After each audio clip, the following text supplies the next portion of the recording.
ngiyani bingelela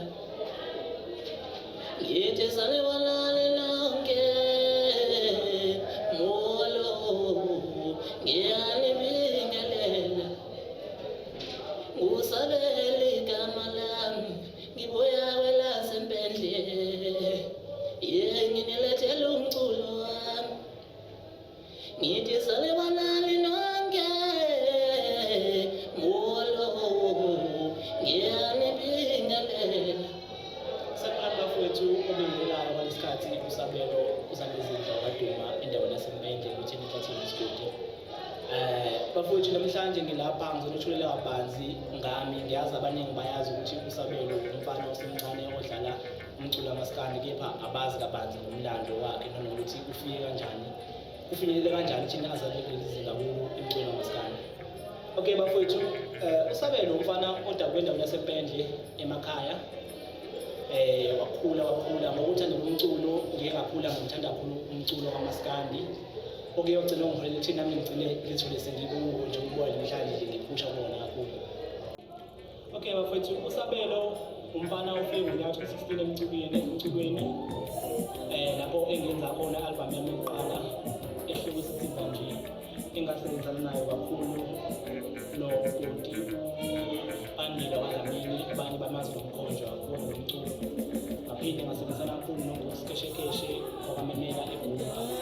Sasenze istudio eMaritzburg, i-Wireless Studio.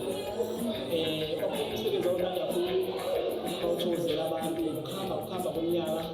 Baphinde abantu bangipha amandla bathi bacela ngibenzele omunye umsebenzi ube mnandi ngaphezu kwalokho engikwenzile.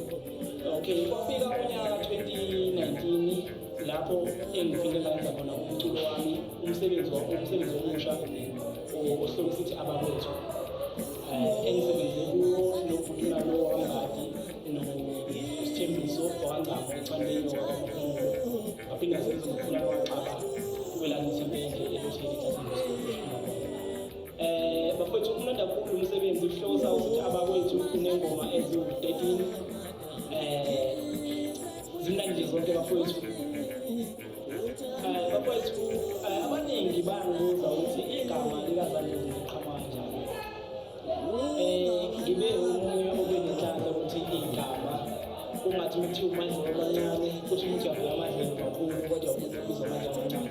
Okay, igama likaZandlezinhle liqhamuka ngokuthi bafowethu mhlawumbe umuntu obade edlala isiginci noma nje odlala isiginci ngendlela emangazayo. So abantu baye babulalela isiginci sami engihlalayo bathiwa noma isandla sihle lesi. Kodwa ke sebo sokuthi-ke angazi lapho kwafika ngayiphi indlela bese kuthiwa uZandlezinhle wafuna ukuthi isandla sihle, kodwa-ke ngeke lapho sengibiza kuthiwa uZandlezinhle. Bengabuza kanjani bafowethu bathi hhayi cha ngisapho futhi siyakhuluma. Kwaqondana-ke nokuthi cha izandla zebhungu nazo izake qhoboqhobo zona kwaya sabukela. Lafika njalo lo gama njengoba abantu manje kumanje besazi bengazi iZandlezinhle, abanye bafowethu bangazi ukusabela nje igama lokuzalwa. Bafowethu bengifisa ukuthi wonke umuntu obefisa ukuxhumana nami noma ngithi ofisa ukuxhumana nathi siyatholakala kuFacebook usabelo Zandlezinhle Duma. Ngiphinde ngitholakala kwinombolo yami kaWhatsApp ethi 076 074 485 1856.